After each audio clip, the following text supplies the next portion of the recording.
اور جب عیسیٰ صریح نشانیاں لیے ہوئے آیا تھا تو اس نے کہا تھا کہ میں تم لوگوں کے پاس حکمت لے کر آیا ہوں، اور اس لیے آیا ہوں کہ تم پر بعض ان باتوں کی حقیقت کھول دوں جن میں تم اختلاف کر رہے ہو، لہذا تم اللہ سے ڈرو اور میری اطاعت کرو۔ حقیقت یہ ہے کہ اللہ ہی میرا رب بھی ہے اور تمہارا رب بھی، اسی کی تم عبادت کرو، یہی سیدھا راستہ ہے۔ مگر اس کی اس صاف تعلیم کے باوجود گروہوں نے آپس میں اختلاف کیا، پس تباہی ہے ان لوگوں کے لیے جنہوں نے ظلم کیا ایک دردناک دن کے عذاب سے۔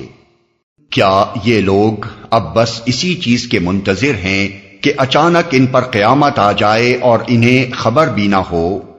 وہ دن جب آئے گا تو متقین کو چھوڑ کر باقی سب دوست ایک دوسرے کے دشمن ہو جائیں گے۔